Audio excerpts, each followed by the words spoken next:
അപ്പോൾ എല്ലാവർക്കും നമസ്കാരം. അപ്പോൾ ഇന്നത്തെ നമ്മുടെ പരിപാടി എന്താണെന്ന് വെച്ചാണല്ലോ ഊത്തപ്പം. വളരെ സിമ്പിൾ ആയിട്ട് ഉണ്ടാക്കാൻ പറ്റുന്ന ഒരു ദോശയുടെ ഒരു വെറൈറ്റി. അതെ, അത് പല ടൈപ്പ് ഉണ്ട്. ഓണിയൻ ഊത്തപ്പം ഉണ്ട്, പിന്നെ അല്ലാതെ വെജിറ്റബിൾ ഊത്തപ്പം, അങ്ങനെ പല പല ടൈപ്പ് ഉണ്ട്. അപ്പൊ നമ്മൾ സാധാരണ വീടുകളിലൊക്കെ ഉള്ളി മാത്രം ഇട്ടാണ് ഉണ്ടാക്കുന്നത്. അതെ, അപ്പൊ നമ്മളിന്ന് ഉള്ളിയും പിന്നെ ഒരു സ്വല്പം ക്യാരറ്റും കൂടെ വെച്ചാൽ. അപ്പൊ ആദ്യം നമുക്ക് ചെയ്യേണ്ട പരിപാടി എന്താണെന്ന് വെച്ച് കഴിഞ്ഞാൽ നമുക്ക് ഇതിന് ദോശയ്ക്കുള്ള മാവ് നമുക്ക് റെഡിയാക്കണം. അപ്പൊ നമുക്ക് ആദ്യം നമ്മുടെ അരി ഉഴുന്ന് നമുക്കൊന്ന് കുതിർക്കാനായിട്ട് വെള്ളത്തിലിട്ട് വെക്കാം. അപ്പൊ അത് കഴിഞ്ഞിട്ട് നമുക്ക് ദോശ ഉണ്ടാക്കാം. അപ്പൊ നമുക്ക് ദോശയ്ക്ക് ആവശ്യമായിട്ടുള്ള അരി ഉഴുന്ന് എടുത്ത് വെച്ചിട്ടുണ്ട്. ഇതുപോലെ ഒരു ഗ്ലാസ്സിൽ 1.25 ഗ്ലാസ് അരി എടുത്തിട്ടുണ്ട്. 1/2 ഗ്ലാസ് ഉഴുന്നും 1 ടേബിൾ സ്പൂണോളം മാത്രം ഉലുവ എടുത്തിട്ടുണ്ട്. അപ്പോൾ ഇത് നല്ലതായിട്ട് എല്ലാം കൂടെ ഒരുമിച്ച് തന്നെ നമ്മൾ ഇട്ടങ്ങ് കഴുകി എടുത്തിട്ട് ഒരു 4 അല്ലെങ്കിൽ 5 മണിക്കൂർ കുതിരാൻ വെക്കണം. അതിനുശേഷം ഇതിൻ്റെ കൂട്ടത്തിൽ ഒരു 1.5 ടേബിൾ സ്പൂണ് ചോറും കൂടെ ഇട്ട് വേണം നമുക്ക് അരച്ചെടുക്കാനായിട്ട്. നമ്മളപ്പോൾ നമ്മുടെ അരി ഉഴുന്ന് ഏകദേശം ഒരു 4-5 മണിക്കൂർ കുതിർത്ത് നമ്മൾ അരച്ച് അതിപ്പോൾ നല്ല പുളിച്ച് പൊങ്ങി വന്നിട്ടുണ്ട് സംഭവം. ഇത് മാവ് പുളിക്കാനായിട്ട് ഏകദേശം 8 മണിക്കൂറെങ്കിലും വേണ്ടി വരും. അതുകൊണ്ടാണ് എല്ലാവരും ഉണ്ടല്ലോ രാത്രിയിൽ അരച്ചു വെക്കുന്നത്. അപ്പൊ രാത്രി പിറ്റേ ദിവസം രാവിലെ ആകുന്ന സംഭവം റെഡി ആയിട്ടിരിക്കും. ഉപ്പൊന്നും ചേർത്ത് ഒന്നും ഇല്ലാതെ ഇപ്പൊ നല്ല സോഫ്റ്റ് ആയിട്ട് നല്ല പൊങ്ങി വന്നിട്ടുണ്ട്. ഇപ്പൊ നമ്മൾ ആ ഒരു ഇച്ചിരി നമ്മളെ ഒരു സ്വല്പം ചോറും കൂടെ അരച്ചില്ലേ, അപ്പൊ അതും കൂടെ ആയപ്പോഴത്തേക്കിന് നല്ല സോഫ്റ്റ് ആയിട്ട് വന്നിട്ടുണ്ട്. എല്ലാം കൂടെ ആകുമ്പോഴത്തേനുള്ള ടേസ്റ്റും വരും, നല്ല സോഫ്റ്റ് ആവും. അതാണ് മെയിൻ ആയിട്ട് കാര്യം. അതെ, നമ്മൾ ഉപ്പൊക്കെ ചേർത്ത് കൊടുക്കുക. പിന്നെ നമ്മൾ ചില സ്ഥലങ്ങളിലെ നല്ല തണുപ്പായിരിക്കും. അപ്പൊ തണുപ്പുള്ള സമയത്ത് മാവ് പൊന്താനായിട്ട് വളരെയധികം താമസം വരും. അങ്ങനെ വരുവാണെങ്കിൽ ചെറിയ ചൂട് വെള്ളത്തില് ഒന്ന് മാവെടുത്ത് മുക്കി വെക്കുക. അല്ലെങ്കിൽ പിന്നെ പണ്ടൊക്കെ ഉണ്ടല്ലോ നമ്മുടെ അടുപ്പിന്റെ അടുത്താ മാവ് അരച്ചിട്ട് വെക്കുന്നത്. അപ്പൊ പെട്ടെന്ന് ആവാൻ വേണ്ടിട്ടാ അങ്ങനെ ചെയ്യുന്നത്. അമ്മമാരും ഒക്കെ ചെയ്യുമായിരുന്നു. ഉപ്പ് ഇട്ട് ചേർത്ത് നന്നായിട്ട് ഇളക്കി റെഡിയാക്കിയിട്ടുണ്ട്. അപ്പൊ നോക്കുക, ഇതിന്റെ ഒരു ഇച്ചിരി കൂടെ വെള്ളത്തിന്റെ ആവശ്യമുണ്ട്. ഇത് മാവുണ്ടല്ലോ നമ്മൾ ആയി വരുമ്പോ എപ്പോഴും കുറച്ചും കൂടെ കട്ടിയാവേ. അപ്പൊ നമുക്കൊരു സ്വല്പം വെള്ളം ഒഴിച്ചു കൊടുക്കാം ദോശക്ക് ആവശ്യമായിട്ടുള്ള. അധികം ഒഴിക്കണ്ട, ഒത്തിരി ലൂസായി പോയി കഴിഞ്ഞാലും ദോശ ഇളകി വരത്തില്ല. അങ്ങനെ നമ്മുടെ മാവ് നല്ല റെഡി ആയിട്ടുണ്ട്. ഇനിയിപ്പോ നമുക്ക് ഇതിന് ചേർക്കാനായിട്ട് ആവശ്യമായിട്ടുള്ള പച്ചക്കറികൾ നമ്മൾ അരിഞ്ഞു വെച്ചിട്ടുണ്ട്. ചെറിയൊരു പീസ് ക്യാരറ്റ് ഉണ്ട്, പച്ചമുളകുണ്ട്, നമ്മുടെ ഉള്ളി, ഇതാണ് മെയിൻ സംഭവം. പിന്നെ നമ്മൾ കറിവേപ്പില എടുത്തിരിക്കുന്നത്. ഇതിന് പകരം മല്ലിയില വേണമെങ്കിലും എടുക്കാം. മല്ലിയിലയുടെ ടേസ്റ്റ് ഉള്ളവർക്ക് മല്ലിയില ഉപയോഗിക്കാം, മല്ലിയുടെ ഇഷ്ടമല്ലാത്തവർക്ക് കറിവേപ്പില ഉപയോഗിക്കാം. ഇത് രണ്ടും കൂടെ ഇട്ടാലും നല്ലതായിരിക്കും. അപ്പൊ നമുക്ക് ഇതിന്റെ അകത്തോട്ട് ഒരു സ്വല്പം ഉപ്പ് കൂടി ഇട്ടൊന്ന് ഇളക്കി വെച്ചിട്ട് നമുക്ക് പിന്നെ സ്പ്രെഡിങ് പരിപാടിയൊക്കെ ചെയ്യാം. പിടിച്ചേട്ടാ,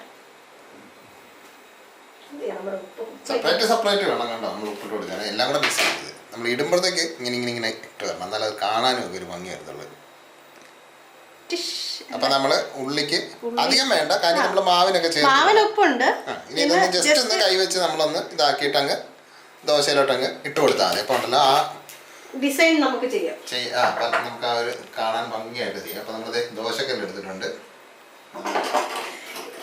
ദോശക്കല്ല് അല്ലെങ്കിൽ നമ്മുടെ എന്താ പറയുക, മറ്റേ നോൺ സ്റ്റിക് പാനോ ഉപയോഗിക്കുന്നതെന്ന് വെച്ചിട്ട് നമ്മുടെ ഇത് പുരാതനമായ ദോശക്കല്ലാണ്. ഇതുണ്ട്, ഇതിന്റെ മൂർച്ച എന്ന് പറഞ്ഞാൽ നമ്മുടെ പിച്ചാത്തിയേക്കാളും മൂർച്ച തേഞ്ഞില്ലാതായിരുന്നു. നമ്മൾ എണ്ണ എടുത്ത് വെച്ചിട്ടുണ്ട്. എണ്ണ നമ്മൾ സാധാരണ കുക്കിംഗ് ഓയിലാണ് എടുത്തിരിക്കുന്നത്. ഇതെല്ലാം വെളിച്ചെണ്ണ വേണേ എടുക്കാം, അല്ലെങ്കിൽ നെയ്യ് വേണമെങ്കിൽ എടുക്കാം. നല്ലെണ്ണയാണ് സാധാരണ ഉപയോഗിക്കുന്നത്. നമുക്കിപ്പോ നല്ലെണ്ണ ഇല്ലാത്തതുകൊണ്ട് നമ്മൾ സാധാരണ കുക്കിംഗ് ഓയിലാണ് ഇപ്പൊ ഉപയോഗിച്ചിരിക്കുന്നത്. നന്നായിട്ട് കല്ല് ചൂടായതിനു ശേഷം പിന്നെ ഇത് ഈ ദോശ ഉണ്ടാക്കുമ്പോഴത്തേക്ക് ചില കല്ലേന്ന് വിട്ടു പോരത്തില്ല. അപ്പൊ അത് എടുക്കാനൊക്കെ ചില കുറുക്കുവഴികളൊക്കെ ഉണ്ട്. നമ്മൾ മറ്റേ സവോള കട്ട് ചെയ്തിട്ട് തൂക്കും, പിന്നെ വെള്ളം ഒഴിക്കും, അങ്ങനെ പല പരിപാടികളൊക്കെ ഉണ്ട്. അപ്പൊ നമ്മൾ എണ്ണ തേച്ചിട്ടുണ്ട്. ഇനി കല്ല് ചൂടായതിനു ശേഷം നമ്മുടെ മാവ് ഒഴിച്ചു കൊടുക്കണം. ഇതിന് മാവ് ഒഴിക്കുമ്പോൾ ഇച്ചിരി കട്ടിക്ക് ഒഴിക്കണം, തീരെ അങ്ങ് കട്ടി കുറച്ച് ഒഴിക്കരുത്. കാരണം നമ്മുടെ ഫില്ലിങ്ങും അല്ല ഇതിനകത്ത്, ഫില്ലിംഗ് അല്ല കോട്ടിങ്. അപ്പൊ അതെല്ലാം റെഡിയാകാനായിട്ട് നമ്മളൊരു സ്വല്പം സാധാരണ ദോശയെക്കാളും ഇച്ചിരി കട്ടി കൂട്ടി ഒഴിക്കണം. പരത്തണ്ട, ഇതങ്ങ് ഒഴിച്ചിട്ട് തവിങ്ങെടുക്കാം. അപ്പൊ നല്ല വട്ടത്തില് കിട്ടുകയും ചെയ്യും. ഇതൊന്ന് ഒരു സൈഡിൽ 2 മിനിറ്റ് ചെറുതായിട്ടൊന്ന് ആവട്ടെ. ആ സമയത്ത് നമുക്ക് നമ്മുടെ പച്ചക്കറിയൊക്കെ എടുത്തിട്ട് അങ്ങോട്ട് വെതറാം. അതെ, ഇത് ഒരുപാടൊക്കെ കട്ട് ചെയ്യാൻ വേണം നമുക്ക്. എന്നാലേ നമ്മുടെ സംഭവം എല്ലാം സെറ്റ് ആകും. ഇതിപ്പോ ഉണ്ടല്ലോ എല്ലാ പച്ചക്കറിയും കൂടെ ഒരുമിച്ച് മിക്സ് ചെയ്താലും കാണാൻ ഭംഗിയായിരിക്കും. അതൊന്ന് ഏത് രീതി വേണേലും നമുക്ക് ചെയ്തെടുക്കാം. ഇത് നമുക്ക് ഇതെന്താന്ന് വെച്ചിട്ടുണ്ടല്ലോ, നമ്മൾ ഈ പണ്ടൊക്കെ എളുപ്പപ്പണി ചെയ്യത്തില്ലേ, നമുക്ക് ഇതിൻ്റെ കൂടെ കൂട്ടാൻ വേണ്ട. കാരണം ഇത് മാത്രം ഉണ്ടെങ്കിൽ ഹെൽത്തിയുമാണ്. അപ്പൊ നമുക്കിത് ഓരോന്നോരോന്ന് ഇട്ട് കൊടുക്കാം. അതായത് മാവ് ശരിക്കും കട്ടിയാകാതെ ഇതുപോലൊരു കൊമള വരുന്ന ഒരു സമയമുണ്ടല്ലോ, ആ ടൈമിൽ വേണം നമുക്കിത് ഇട്ട് കൊടുക്കാൻ. മാവ് നന്നായിട്ട് പൊന്തിയിട്ടുണ്ടെങ്കിലാണ് ഈ കൊമള വരുന്നത്. അതെ, നമുക്ക് ഉള്ളി, മുളക് എല്ലാരെയും ഫിക്സ് ചെയ്യാം. എല്ലാം ഇട്ട് കൊടുത്തിട്ട് നമുക്ക് നമ്മുടെ ഏകദേശം റെഡി ആയിട്ടുണ്ട്. അതിനുശേഷം പെയ്യെ ഒന്ന് അതിലേക്കൊന്ന് പ്രസ് ചെയ്ത് കൊടുക്കാം. കാര്യം നമ്മളിത് മറിച്ചിടുമ്പോൾ എല്ലാം കൂടെ തെറിച്ച് പോകരുത്. രണ്ടെണ്ണൊക്കെ തെറിച്ച് പോയാലും കുഴപ്പമില്ല. നമ്മൾ വീട്ടിലൊക്കെ ഉണ്ടാക്കുമ്പോഴേ ഇച്ചിരി എണ്ണയും കൂടെ ഒഴിച്ചു കൊടുക്കാവേ. നെയ്യ് വേണമെങ്കിൽ നെയ്യ് ഒഴിക്കാവേ, അല്ലെങ്കിൽ എണ്ണ ഒഴിക്കാവേ. എല്ലാരും ഒന്ന് റെഡിയാക്കി അവരെല്ലാം ഒന്ന് അവിടോട്ട് ആക്കി. ഒരു സൈഡ് ഏകദേശം വെന്തിട്ടുണ്ട്. ഇനി നമുക്ക് ഇതിനെ പെയ്യെ ഒന്ന് തിരിച്ചിടണം. ഇവൻ ചാടിപ്പോ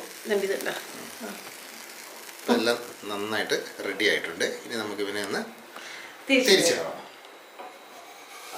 അടിയിലൊന്നും പിടിച്ചിട്ടില്ല സംഭവം. നന്നായിട്ട് അത് നമ്മൾ എപ്പോഴും ഉപയോഗിക്കുന്ന ദോശക്കല്ലാണെങ്കിൽ പിടിക്കത്തില്ല. അതത്രേ ഉള്ള സംഭവം. ഇനി ഈ സൈഡ് നമുക്കൊരു ഇനിയിപ്പോ നമ്മുടെ പച്ചക്കറിയും കൂടെ ഒന്ന് വേകണമല്ലോ. അപ്പൊ അതിനും കൂടെ ഉള്ള ടൈമിൽ 2 മിനിറ്റ് കൂടെ നമുക്കൊന്ന് വെയിറ്റ് ചെയ്യണം. അപ്പൊ നമ്മുടെ ഊത്തപ്പം റെഡിയാവും. അപ്പൊ ഇതൊന്ന് 2 മിനിറ്റ്. ക്യാരറ്റ് ഇല്ലെങ്കിലും പ്രശ്നമില്ല കേട്ടോ. അതെ, നമ്മുടെ സവോള മാത്രം വെച്ച് ചെയ്തെടുക്കാം. ബീട്രൂട്ട് ഇട്ട് വേണേലും ചെയ്യാം. അതെ, പണ്ടേ നമ്മുടെയൊക്കെ വീടുകളിൽ ഈ ഇഡ്ഡലി ഉണ്ടാക്കത്തില്ലേ, ഇഡ്ഡലി ഉണ്ടാക്കുമ്പോ അതിന്റെ അകത്ത് മാവിന്റെ അകത്ത് ഇതുപോലെ തന്നെ പച്ചമുളകും കറിവേപ്പിലൊക്കെ ഇട്ട് ഇഡ്ഡലി ഉണ്ടാക്കും. അത് പണ്ടത്തെ ഒരു സംഭവം. അപ്പൊ പിള്ളേർക്കൊക്കെ ആണെങ്കിലും ഉണ്ടല്ലോ, ഈ പച്ചക്കറിയൊക്കെ കഴിക്കാത്ത പിള്ളേർക്കും ഇത് കാണുമ്പോ ഒരു രസമായിരിക്കും. അതിനകത്തൊരു കളറും ഒക്കെ വരണം. ഈ ക്യാരറ്റ് ഇപ്പോഴത്തേക്ക് പിള്ളേരെ അങ്ങനെ പറ്റിക്കാൻ പറ്റുമെന്ന് അറിയത്തില്ല. പണ്ടൊക്കെ നമ്മളൊക്കെ പറ്റിച്ചിട്ടുണ്ട്. അപ്പൊ നമുക്ക് ഏതായാലും ഇത് പെയ്യെ ഒന്ന് തിരിച്ചിട്ട് നോക്കാവേ. ആയിട്ടുണ്ട്, സംഭവം സെറ്റ് ആയിട്ടുണ്ട്. അപ്പൊ ഇനി ദോശ ഉണ്ടാക്കുമ്പോഴത്തേക്ക് ദോശമാവ് റെഡിയാക്കുമ്പോൾ നമ്മൾ വെറുതെ പ്ലെയിൻ ദോശ ഉണ്ടാക്കാതെ കുറച്ച് എന്താ പറയുക, നമ്മുടെ ക്യാരറ്റും ഉള്ളിയൊക്കെ കൂടെ അരിഞ്ഞിട്ട് ഒരു ഊത്തപ്പം ഉണ്ടാക്കി നോക്കുക. ഇത് നമ്മുടെ ഈ മറ്റേ ആര്യാസ് അതുപോലുള്ള വെജിറ്റേറിയൻ ഹോട്ടലുകളില്ലേ, ഈ അവിടുത്തെ ഒരു മെയിൻ സംഭവം തമിഴ്നാട്ടിലാണ് ഇതിൻ്റെ ഒരു മെയിൻ കേന്ദ്രം എന്ന് പറയുന്നത് ഊത്തപ്പത്തിൻ്റെ. അപ്പോൾ അതെ, നമ്മുടെ ഊത്തപ്പം റെഡി ആയിട്ടുണ്ട്. അപ്പോൾ ഇനി നമുക്ക് ബാക്കി മാവിടെ നമുക്ക് ഇതുപോലെ റെഡിയാക്കി എടുക്കാം. അപ്പോൾ എല്ലാവരും ഇതൊന്ന് ചെയ്ത് നോക്കണേ കേട്ടോ. ഇനി അടുത്ത പ്രാവശ്യം ദോശ ഉണ്ടാക്കുമ്പോഴത്തേക്ക് ഒന്ന് ഊത്തപ്പം ഉണ്ടാക്കി നോക്കിയിട്ട് അതിൻ്റെ അഭിപ്രായമൊക്കെ ഒന്ന് പറയുക. വളരെ സിമ്പിളാണ്. അരി ഉഴുന്നും അരയ്ക്കുന്ന ഒരു എന്താ പറയുക, ആ ഒരു ടൈം മാത്രം മതി. ഇതിനകത്ത് ഒന്ന് മെനക്കെട്ടാൽ മതി സംഭവം. നമ്മള് പണ്ടൊക്കെ ഈ ചോറുണ്ട് കഴിയുമ്പോ അന്നേരം തന്നെ അമ്മമാര് അരി ഉഴുന്നും വെള്ളത്തിൽ, അപ്പം ഒരു 5 മണി 6 മണി ആകുമ്പോഴത്തേനും ഈസി ആയിട്ട് അരച്ചു വെക്കാനുള്ള അതൊരു രസം. അതൊക്കെ കാണാനും അതൊക്കെ ഒരു ഭംഗിയായിരുന്നു അന്നത്തെ ആ ഒരു രസമൊക്കെ ഇതൊക്കെ. അപ്പൊ എല്ലാവരും ഒന്ന് ഉണ്ടാക്കി നോക്കിയിട്ട് അതിന്റെ അഭിപ്രായമൊക്കെ ഒന്ന് കമന്റ് ചെയ്യണം. പിന്നെ നമ്മളെപ്പോഴും പറയുന്ന പോലെ തന്നെ നമ്മുടെ വീഡിയോ ഒക്കെ ഇഷ്ടപ്പെടുകയാണെങ്കിൽ നമ്മുടെ ചാനലൊക്കെ ഒന്ന് ലൈക്ക് ചെയ്യുക, സബ്സ്ക്രൈബ് ചെയ്യുക. പിന്നെ ആ ബെല്ലൈക്കണൊക്കെ ഒന്ന് ഓൺ ചെയ്ത് വെച്ച് കഴിഞ്ഞാൽ നമ്മുടെ വീഡിയോയുടെ ഇതൊക്കെ മൊബൈലിൽ പെട്ടെന്ന് തന്നെ കിട്ടും. എല്ലാവരും സപ്പോർട്ട് ചെയ്യുക. പിന്നെ വീഡിയോ ഒന്ന് ഷെയർ ചെയ്യുക. അറിയാൻ മേലാത്തവർക്കൊക്കെ ഒന്ന് ഷെയർ ചെയ്ത് കൊടുക്കുക. നമ്മൾ എല്ലാവർക്കും ഓരോ ഉപകാരങ്ങൾ ചെയ്തു കൊടുക്കുന്ന പോലെ അതെ, നമുക്കൊരു ഉപകാരമാണത്. അപ്പോൾ ഒന്ന് ഷെയർ ചെയ്ത് കൊടുത്ത് സപ്പോർട്ട് ചെയ്യുക. അപ്പം വ്യത്യസ്തമായ പുതിയൊരു റെസിപ്പി ആയിട്ട് നമുക്ക് നാളെ കാണാം. അപ്പോൾ എല്ലാവർക്കും ബൈ.